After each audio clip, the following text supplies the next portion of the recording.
The Amateur is out in theaters, new spy thriller from James Hawes, starring Rami Malek, Rachel Brosnahan, John Bernthal, Julianne Nicholson, Michael Stuhlbarg, Catriona Balfe, and Lawrence Fishburne. This is a remake of a 1981 movie under the same title, which I haven't seen, which interestingly was written by a novelist, Robert Little, who first did the script and then adapted that script into a novel, into a book, which is kind of the other way around how it usually goes. The story follows Charlie, an analyst working for the CIA, literally from out of the basement. He's through and through an IT guy. Very well versed in technical stuff, but not a trained field agent. His wife gets taken hostage and killed by terrorists while on a work trip to London, and those responsible manage to escape. So Charlie blackmails his bosses into giving him field training and then goes rogue in an attempt to track down the terrorists and exact his revenge.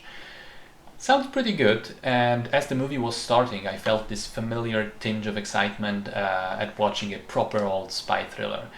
But my excitement quickly disappeared as I grew to realize that this is a terrible movie, which only really works if every single character in it is utterly incompetent at their jobs. Like, from very early on, Charlie is on the run from his corrupt bosses at CIA, who we know are not really afraid to resort to black ops operations. Yet somehow he still has full access to all of their systems and surveillance, which he uses.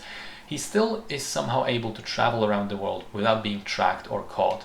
He shows up killing these mercenaries, which he previously named and explicitly stated he wants dead, and yet his agency is incapable of anticipating his moves, getting there before him and capturing him.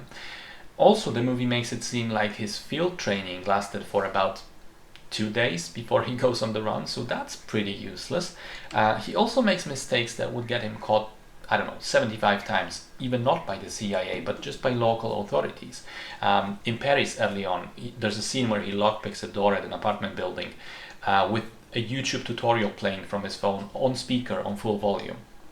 And afterwards, he chases a woman waving a gun through a clinic across the street and then still escapes.